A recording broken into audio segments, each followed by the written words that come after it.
This podcast is a member of the New York City Podcast Network at nycpodcastnetwork.com. Visit us to listen to over 250 amazing podcasts just like this one.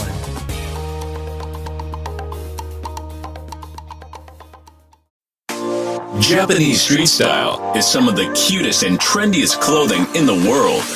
Introducing Cherry Goddess Women's Clothing and Accessories, the hottest original and cute clothing company. We offer tops, clothes, accessories, shoes, dresses and skirts, and comfortable homeware that we guarantee you will love. Cherry Goddess Women's Clothing, super cute Japanese style clothing.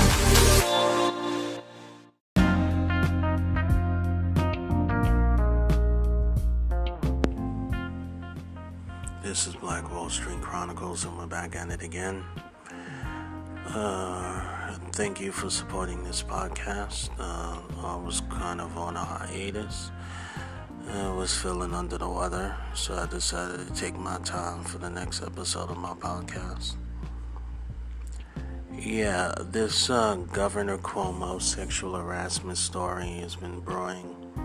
And I'm very interested in this particular story because I used to work for state government. I used to work with the New York State Department of Civil Service in the Adam Clayton Powell State Building.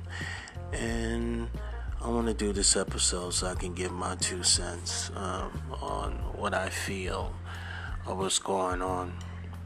But before we get started, I have some announcements. If you guys want to, you can follow me on my Instagram, BlackHogGay840. When you go on my Instagram, you'll get my bios, you'll get my Twitter account, you get my Twitch account, you get my Facebook account. Also, I'm registered, and this podcast is registered on IMBD as a television show. You can go on IMBD and type in Black Wall Street Chronicles.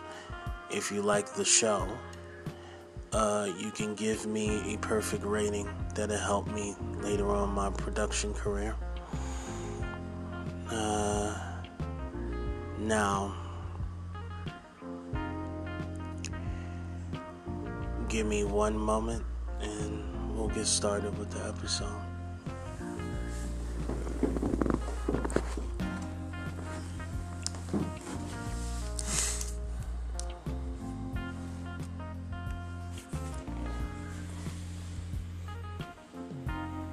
Alright, so let me tell you about the culture of the New York State government, right?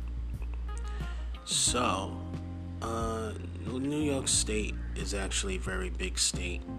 Not many people understand how big it is, and there's 2 sides of the state. You have upstate and downstate.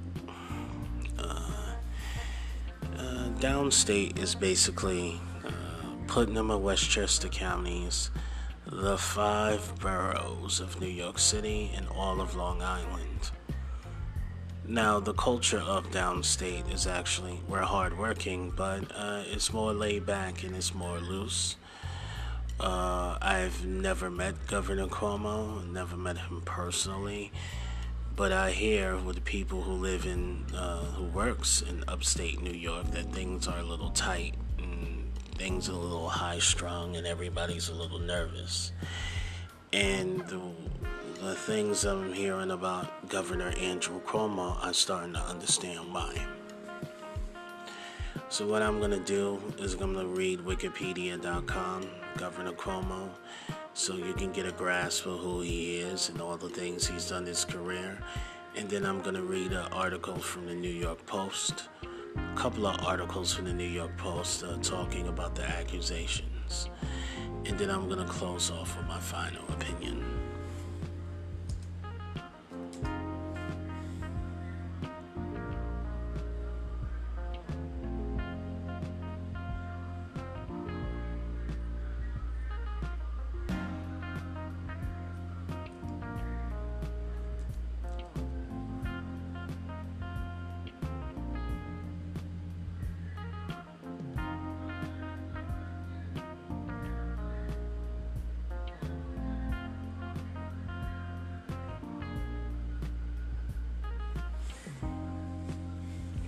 Alright, now I'm going to read the article for Wikipedia.com.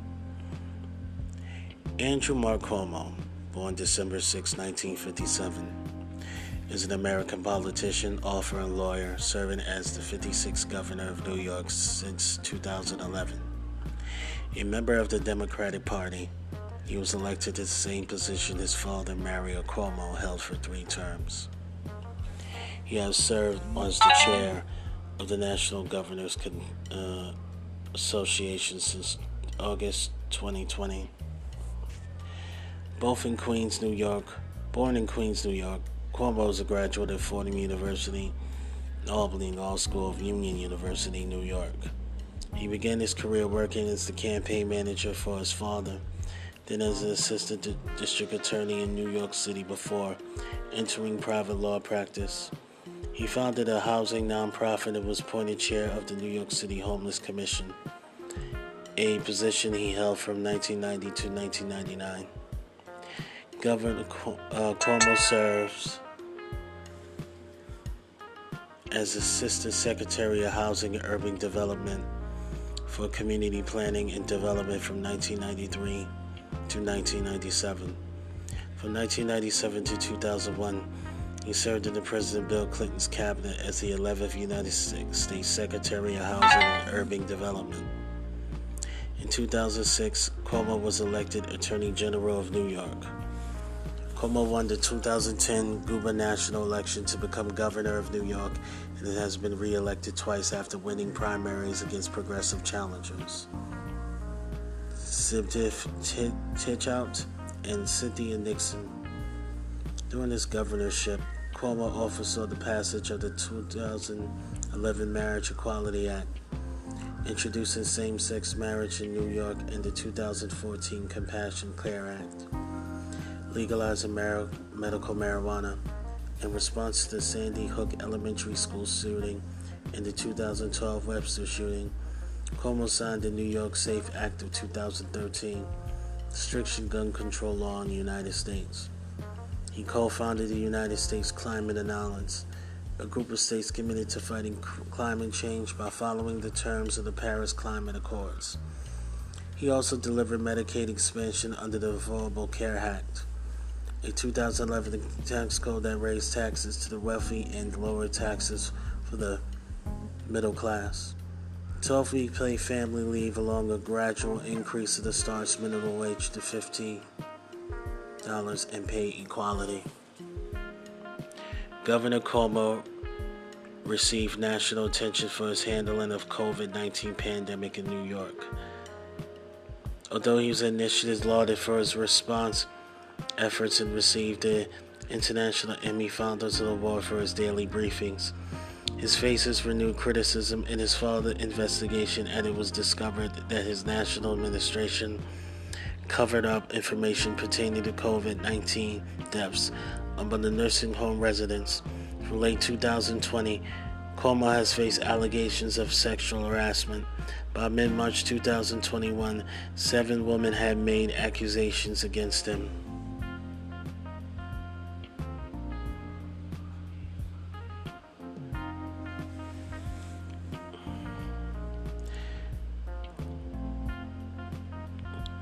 Let's talk about his early life and his education. Governor Cuomo was born in the Queensboro, New York City, to lawyer and Lieutenant Governor Mayor of New York, Mayor Cuomo and Matilda. His parents were both of Italian descent. His paternal grandparents were from Nocera, Iferia, and Tremonti in Campania region of southern Italy, while his maternal grandparents were from Sicily. His grandfather from Messina.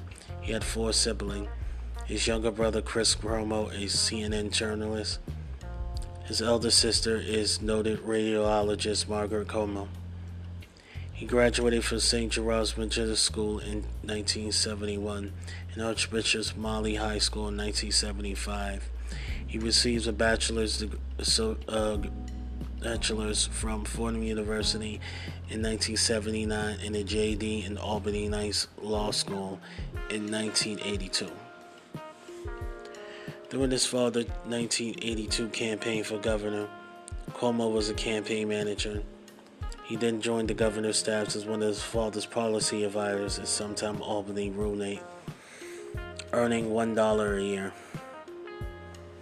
From 1984 to 1985, Cuomo was a New York assistant district attorney and briefly worked at a law firm of Bluch, Falcone, and Miller. He founded Housing Enterprise for the Less Privileged in 1989 and saw his law firm to run HELP full-time in 1988. From 1990 to 1993, through the administration of New York City David Dinkins, Cuomo was chair of New York City Homeless Commission, which was responsible for developing policies to address homelessness in the city and providing more housing options.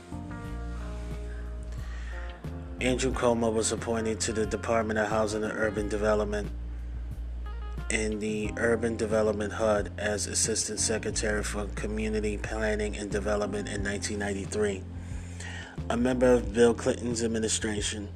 After the Department of Secretary Henry Sissionos at the end of Clinton's first term under the cloud of FBI investigation, Cuomo was unanimously confirmed by the United States Senate to succeed him as Secretary of HUD. Club served as Secretary in January 1999 until the Clinton administration ended in 2001. In 2000, Cuomo led HUD efforts to negotiate an agreement with the United States handgun manufacturer Smith & Wesson. The agreement requires Smith & Wesson to change the design, distribution, and marketing guns to make them safer and to help keep them out of the hands of children and criminals. Budgets enacted during Cuomo's term contained initiatives to increase the supply of affordable housing and home ownership to create jobs and economic development. These included new rental assistance subsidies, reforms to integrate public housing, housing limits on mortgages ensured by the Federal Housing Commission, a crackdown on housing discrimination, expanded programs to help homeless people get housing and jobs, and creation of the new empowerment zones. During Cuomo's tenure as HUD Secretary, he called for an increase in home ownership. He also pushed governor-sponsored lenders Fannie Mae and Freddie Mac to buy more home loans issued to poor homeowners in an attempt to end discrimination among minorities.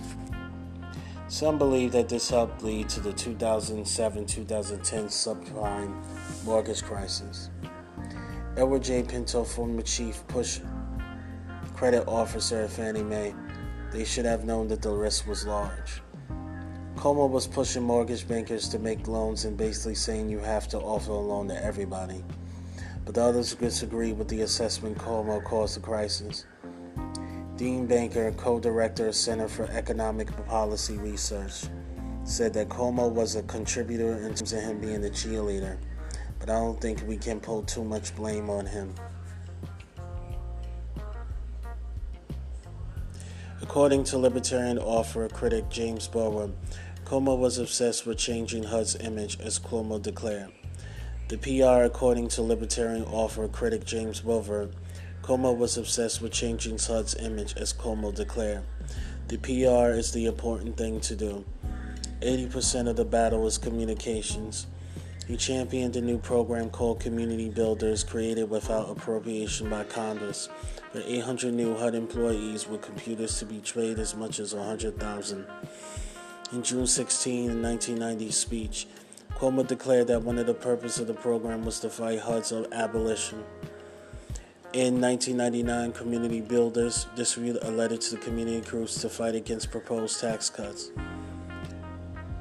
One HUD official declared Community Builders was seen as Democratic war healers who act as a pipeline between Democrat city officials, party leaders, and the administration and the Democratic National Committee.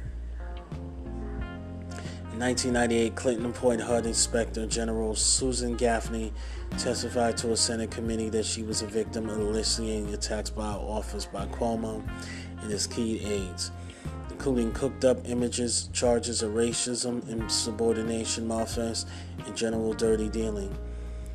In 1990, Gaffney's orders considered that 15 of 19 community builders' goals or activists rather than actual accomplishments, and that Cuomo's initiatives had a crippling effect on many of HUD's ongoing operations. Gaffney retired in May 2001, shortly after the department reached a $490,000 settlement with a black employee who had accused her of racial discrimination.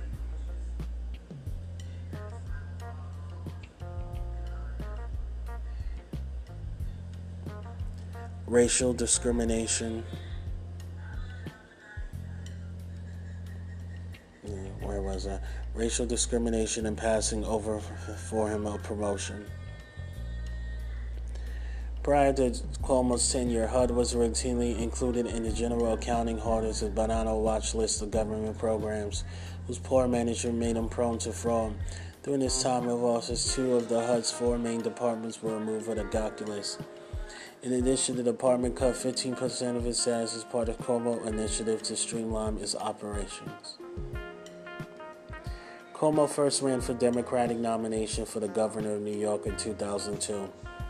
He was initially the favorite for nomination and led in fundraising and polls, but his campaign took serious damage after a gaffe when Cuomo said, in reference to the aftermath of the September 11 attacks, Pataki stood by the leader.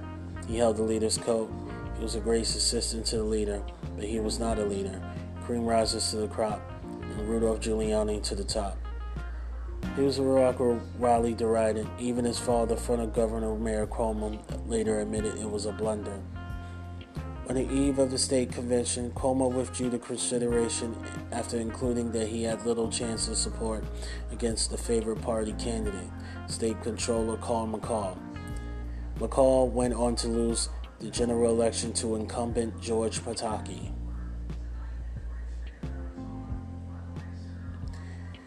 Cuomo declared his candidacy for Democratic nomination for the New York State Attorney General in 2006, and on May 30, 2006, captured the Democratic Party's endorsement, receiving 65% of the delegates. Though Cuomo won the endorsement, the former New York City public advocate Mark J. Green and 2-time candidate for Lieutenant Governor Charlie King also earned places on the Democratic ballot. King dropped out of the race before the primary and endorsed Cuomo. Cuomo won the primary with a majority of the vote, defeating his nearest opponent by over 20%. Clinching the Democratic Party nomination was considered a rebound following his unsuccessful, unpopular 2002 Gruber National campaign. In the following nominating convention, June O'Neill, the Democratic chairwoman of St. Louis County, called him New York's own comeback kid. In the general election on November 7, 2006, he defeated the Republican nominee, former Westchester District Attorney Jeanine Pirro, winning 58% of the vote. On July 23, 2007, Cuomo's office administered the Spitzer administration to order the New York State Police to keep special records of the Senate Majority Leader Joseph Bruno's whereabouts when he traveled with police escorts in New York City. At the discretion of top officials of the Spitzer administration, the created documents was made to cause political damage to Bruno. Spitzer responded by accepting responsibility and issuing an apology to Bruno. Okay. Give me one moment.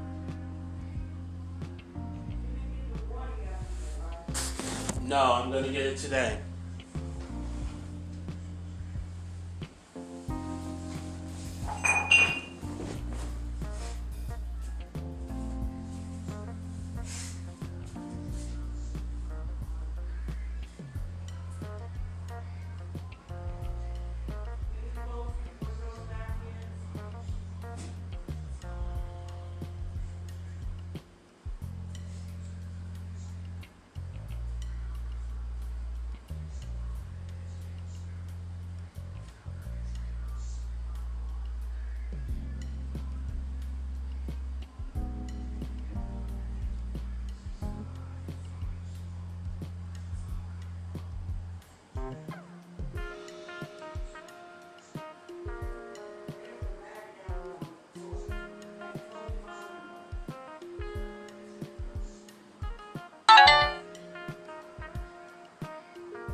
Thank you, guys. Sorry, I'm inside in quarantine with my mom. I had to go do something for her real quick. Alright. Student Loan Inquiry 2007. Cuomo was active in a high-profile investigation into the lending practice and anti-competitive relationships between student lenders and universities. Specifically, many universities steer borrowers into preferred lender, which resulted into the borrowers incurring higher interest rates. This led to changes in lending policy in major American universities. Many universities also rebated millions of dollars in fees to affected borrowers.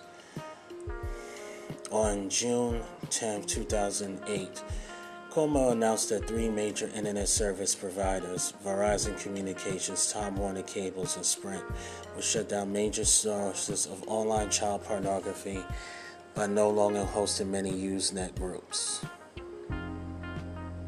Time Warner Cable,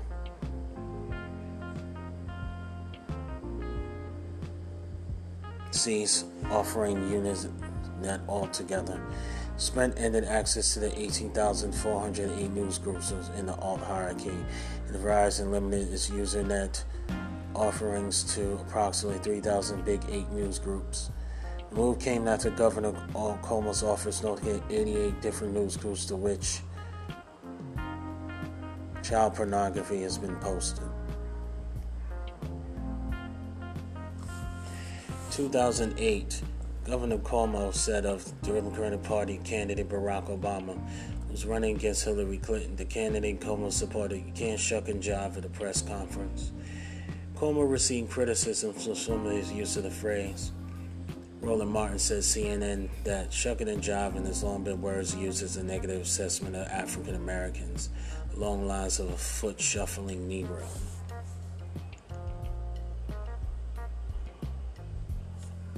Cuomo investigated a corruption scandal, a fraudulent scheme to extract kickbacks, which involved New York investigators, the Securities and Exchange Commission, and the Attorney Generals in dozens of states. Also in 2009, Cuomo launched a suit against the United Homeless Organization, a New York charity that he charged the majority of the group's income was not used to provide services to the homeless, but was diverted to the founders for unrelated personal expenses. In 2010, Judge Barbara R. Kaepernick granted the judgmental and forced the group to disband. After Hillary Clinton became President Obama's choice for U.S. Secretary of State, the New York Governor David Peterson was charged with appointing a temporary replacement unit for a special election. Cuomo was seen as a leading contender for this appointment. Carolyn Kennedy, who was the first cousin of Cuomo's ex-wife, was another leading contender, but withdrew for personal reasons 2 days before Patterson was set to announce his choice, leaving Cuomo and U.S. Representative Kristen Gillibrand as the most likely appointees. On joining January 23rd, Patterson, he would announce Gillibrand to the U.S. Senate.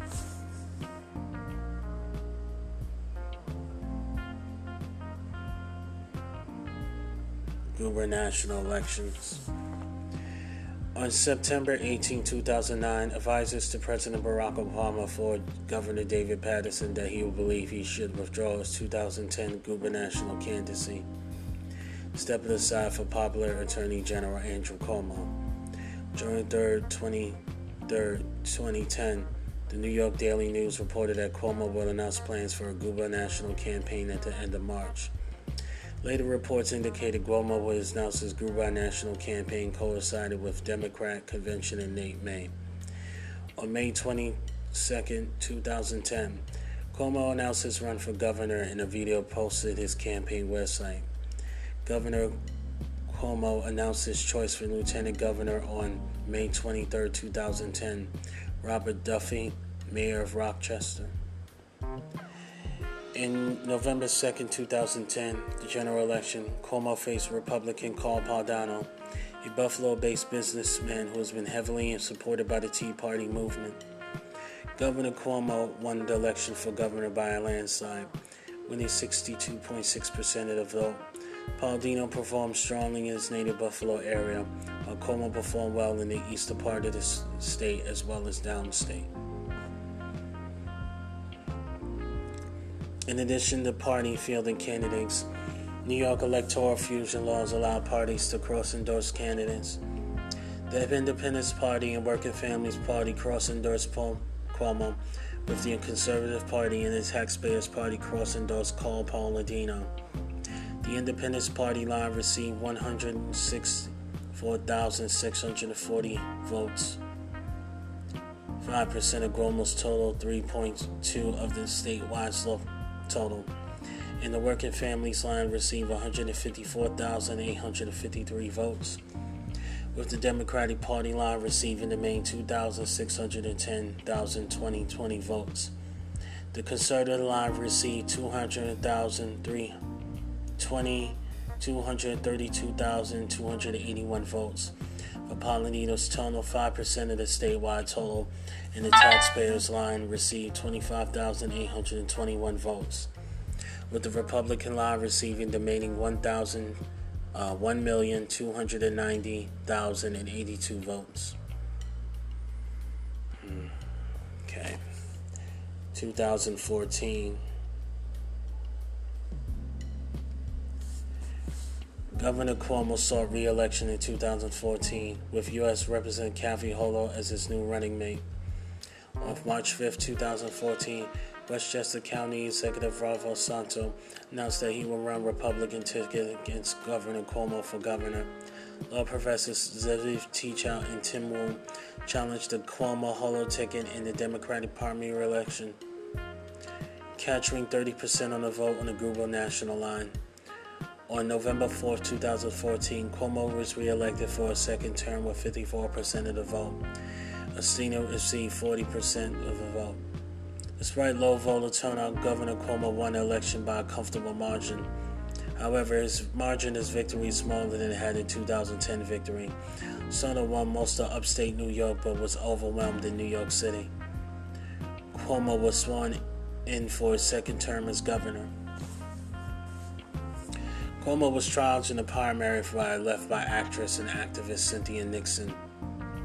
She criticized him for having failed to fix the New York City subway following his declaration of the 2017 New York City transit crisis, as well as not protecting undocumented immigrants and not legalizing recreational marijuana, and not creating a single-payer healthcare system.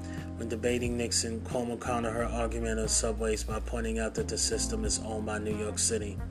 The past administration agreed it is the governor's realm, as an analysis conducted by New York City Controller Scott Stringer revealed that New York City pays for 70% of the subway repair cost. Cuomo defeated Nixon 53% to 34%. On November 6, 2018, the Cuomo-Hochul ticket defeated the Malo-Killing ticket by a margin of 53.6% to 32.2%.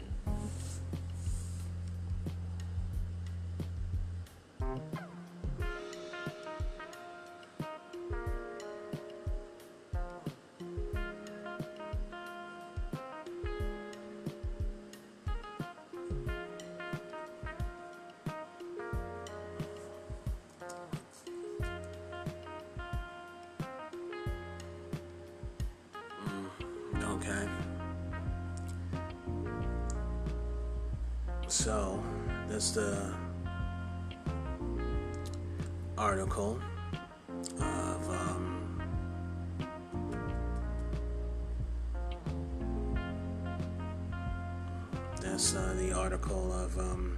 of his career, early life and education.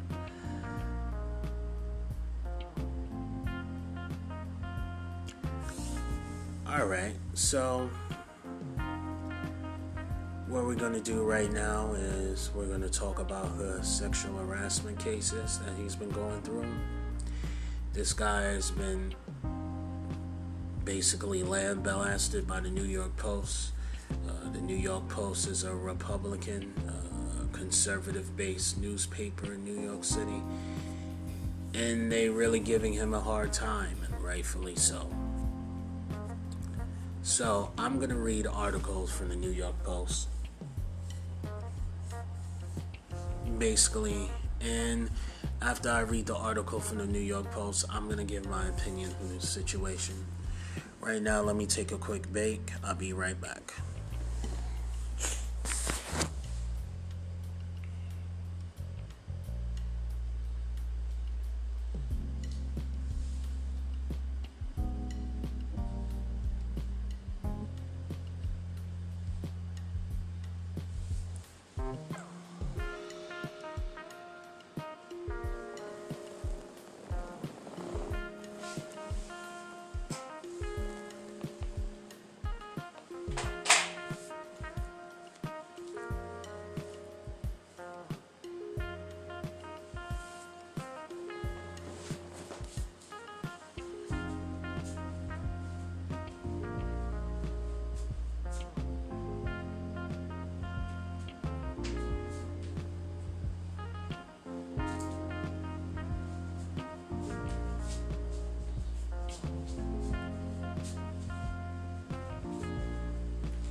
This is Black Wall Street Chronicles, and we're back at it again. Thank you for your patience at a quick break. Was not able to find any articles on the New York Post. What I'll do is I'll find the articles online to basically read, to get the accounts of some of the victims.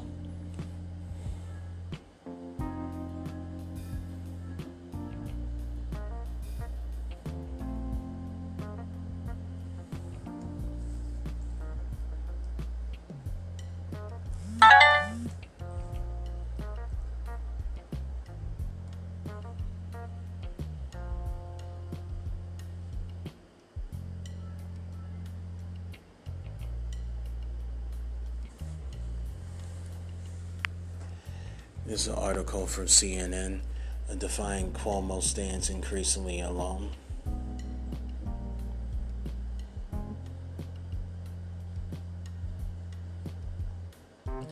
In battle, New York Governor Andrew Cuomo standing increasingly alone for his claims to power, turning himself into the victim. Excuse me, that's sorry about that. That was a video. As I was saying, embattled New York Governor Andrew Cuomo standing increasing alone as he clings to power, turning himself into the victim Friday in the face of overwhelming Democratic calls for him to step aside instead of engaging in the kind of self-reflection that this moment demands. His defiant calls from his state congressional delegation, including both U.S. Senators Friday evening, to step down while suggesting earlier in the day that cancel culture is to blame for his political struggle, as he faces a growing number of allegations of sexual harassment.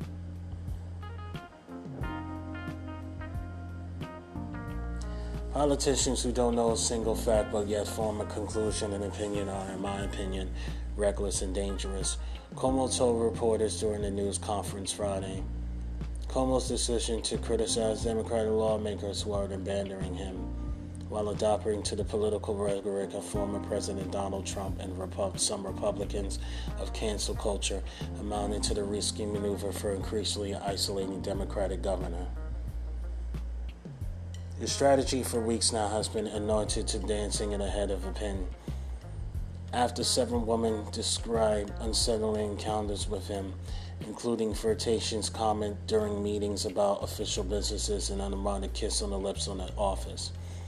A conversation where he allegedly asked a young aide inappropriate questions about her sexual partners and willingness to date older men. He has claimed he was misunderstood and innocent of misconduct, while simultaneously stating that the woman's accusations deserve to be heard.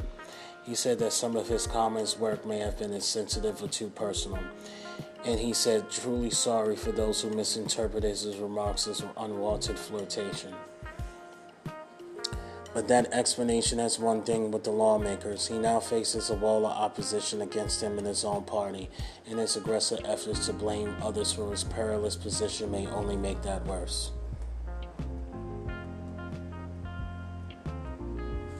Cuomo's position has grown more untenable by the day as new accusations continue to emerge, including a new account Friday from former State House reporter who wrote in a piece for New York Magazine that the governor often trusted her on my arms, my shoulders, the small of my back, my waist when she was a 25-year-old reporter covering him. He is facing two concurrent investigations into allegations by women who worked in his administration. An independent probe by State Attorney General Letitia James in an impeachment investigation that was initiated by Democrats in the State Assembly this week. At the same time, the FBI and the U.S. Attorney's Office in Brooklyn are looking at a way in which the Cuomo administration reported COVID-19 deaths in the long-term care facilities. A report by James in January showed those deaths may have been undercounted by as much as 50%. Cuomo acknowledged that there is a delay in reporting the data, but denied any wrongdoing by his administration.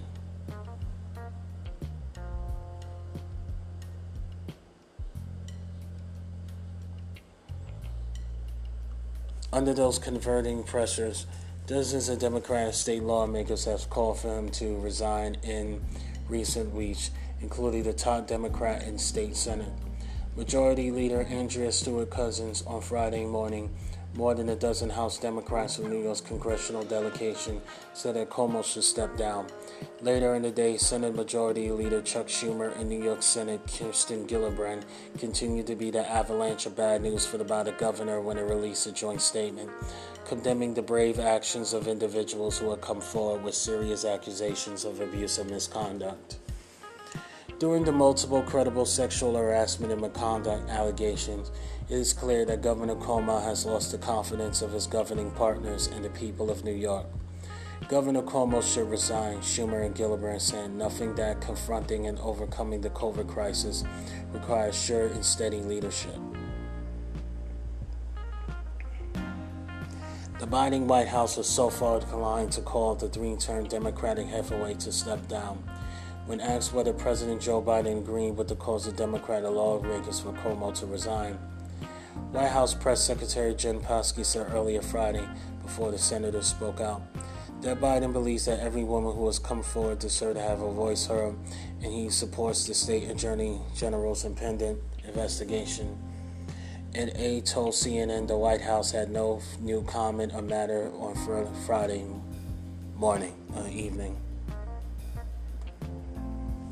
Early in the day, the New York governor has defended his leadership on the call with reporters, insisting that there was no one better positioned to lead New York through budget negotiations and administration of COVID-19 vaccines. He asked New Yorkers for their forbearance, stating that people should know the difference between the truth and bowing to cancel culture. To that end, he said that the Senate must let the investigations play out. What is being alleged simply did not happen, and why that's have you wait to get the facts. I'm not going to do it in the press, and it's not the way it should be done. Doesn't respect anybody's rights. He said after reporters asked about the sum of the allegations. Never harassed anyone, never assaulted anyone, I've never abused anyone, Cuomo said. The extent to get these people who say, well, he took a picture with me and I was uncomfortable, I apologize for that. Several women, in fact, describe instances where Cuomo made them feel uncomfortable when he touched them while standing next to them for a photograph. In the new account in the New York Magazine Post Friday, Jessica Bateman, now a reporter at WRLRN in Miami, said that she got caught in one of those incidents during the 2014 holiday party where Cuomo indicated that he wanted to pose for a picture at a time when she was covering him.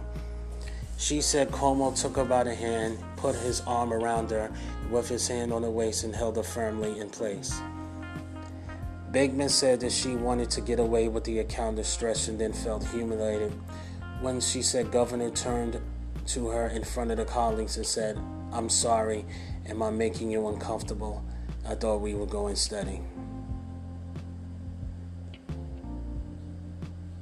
He wanted me to know I was powerless, that I was small and weak, and I did not deserve the relative power that I have. He platformed to hold him accountable for his words and his actions. Bateman worked on our account. He wanted me to know that he can take my dignity away at any moment for inappropriate comment or a hand on my waist.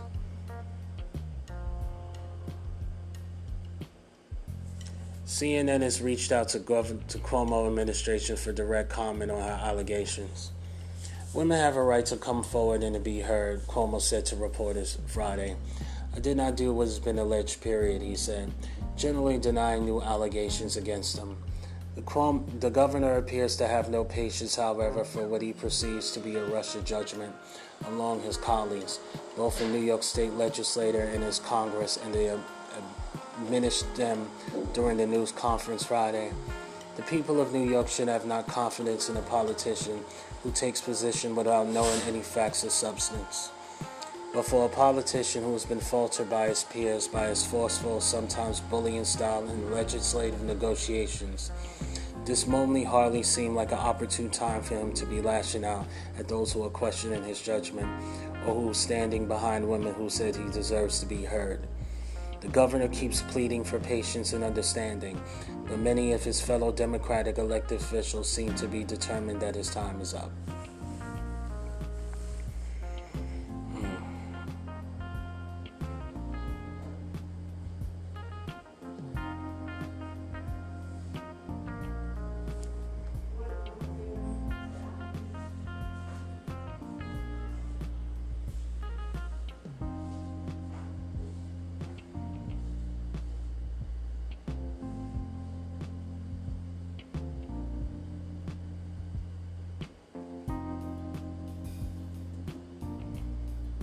As Cuomo confronts crisis, his lieutenant governor must walk fine line by Robert J. McCarthy.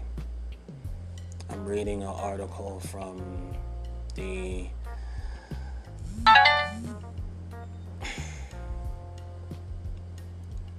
Buffalo newspaper in Buffalo, New York.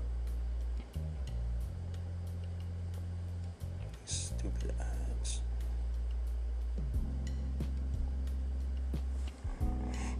Amid a too nauseous news calls for resignation of Governor M. Cuomo, governor and senators are speculating that transition discussions are already underway. They're as quietly behind the scenes as possible. These conversations, they say, surround Lieutenant Governor Kathy Hochul's constitutional obligation to assume the governor should allegations of sexual and misconduct lodged by 6 women against Cuomo and this declaring Rick's line in Albany, And even though Cuomo on Friday reiterated his resolve to remain in office, Albany veterans as well as those close to Lieutenant Governor believe some degree has planned to have begun, even in informal whispers behind closed doors. I would imagine she is at least getting informed about the budget, said Peter J. Kernan, who was counsel for Governor David A. Patterson after the resignation of Governor Elias Spitzer in 2008. Unlike Governor Patterson, she would not have a strong relationship with the legislator.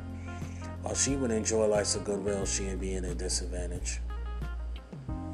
Indeed, Cuomo on Friday's afternoon cited his responsibilities in crafting an approximately $200 billion budget as visiting calls to step down, even after Senate Majority Leader Charles E. Schumer, Senator Kristen E. Gillibrand, Republican Brian Higgins, and 13 other congressional colleagues from New York requested his resignation earlier in the day. Hochul, meanwhile, is maintaining low profile and avoiding reporters even as the crisis develops her boss. Those who will know her say that she will never let herself be caught unprepared should the need for a transition arise, and is probably accepting counsel from longtime associates. Several sources immediately point to the man they identify as her chief advisor, Will James Kohler Jr., her husband and former U.S. Attorney for Western New York, and who is now Senior Vice President and General Counsel for Delaware and North Coast. Bill probably has offered more advice than anyone, said one Hutchell associate who asked not to be identified. Having served as U.S. attorney, he gets it.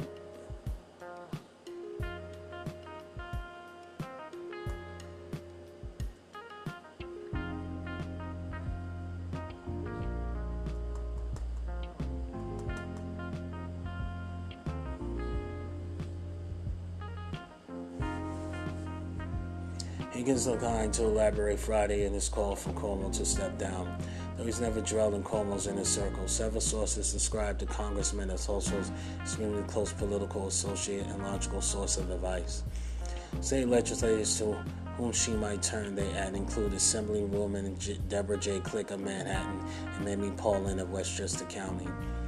In Buffalo, sources point to close relationships with former Assembly Majority Leader Paul Atauskas, former Republican John J. LaFace, Erie County Democratic Chairman Jeremy J. Zellner, and Democratic fundraiser and attorney Kenneth A. Manning. Most assume she will continue to rely on Deputy Chief of Staff Melissa Benchinki as her side throughout her constant statewide travels.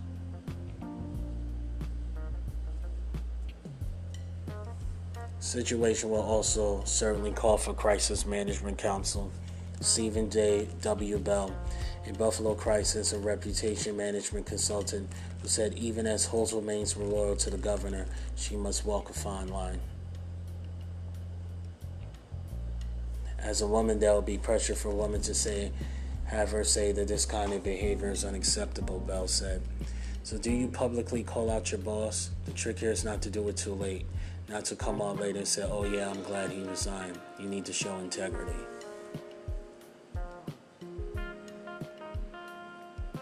She will never advance herself at the government since, he said. She's already decided how to handle this. She is loyal and waiting for the facts to come out. Similar transitions occurred only twice since 1973, when Lieutenant Governor Malcolm Wilson succeeded Governor Nelson A. Rockefeller, who's resigned, and Patterson succeeded Spitzer's 13 years ago when the governor resigned following a prostitution scandal. Those who have experienced them say concurrent events in business of government make preparation essential. Katie remembers that on the day Spitzer stepped down, Wall Street's deepening financial crisis worsened when Bear Stearns & Co.'s stock lost 90% of its value. So suddenly we're in a state caught in the grip of the Great Recession, and the new governor is confronted with an enormous drop in state revenues. Kernan said recalling the translation took about in 24 hours. Ms. Hochul were to become governor, she will have at least some period of time to take inquiries about the front burner issues. I imagine she'd get at least informed about it.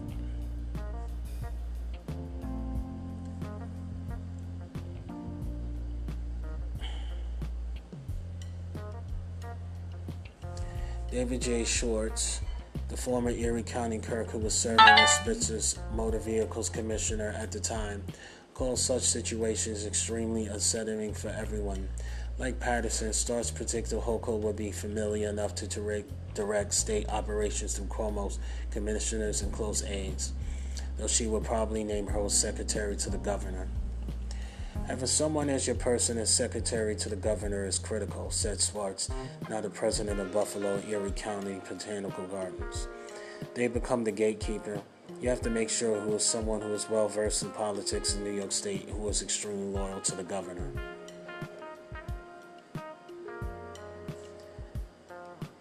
Kernan.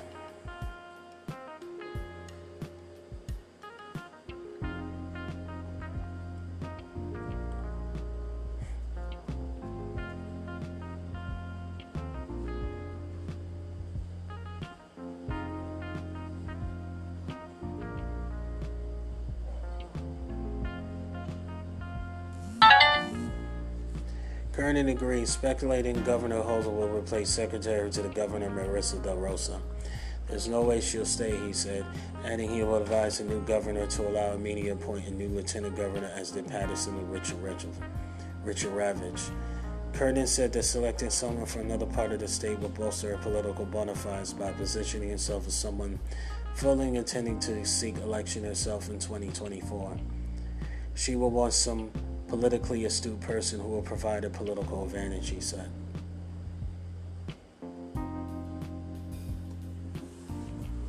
Yes, so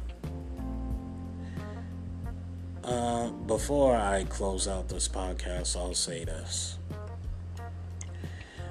I believe these accusations is coming out because there's rumors that Governor Cuomo is responsible for 3,487 deaths of COVID-19 pandemic in the nursing homes. And this is why I believe they're coming out with these accusations and punishing Governor Cuomo for making that big and drastic mistake.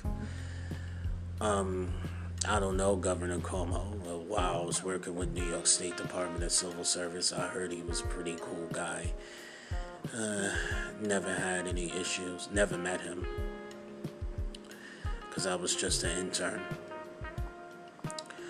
Alright, thank you for listening to this podcast.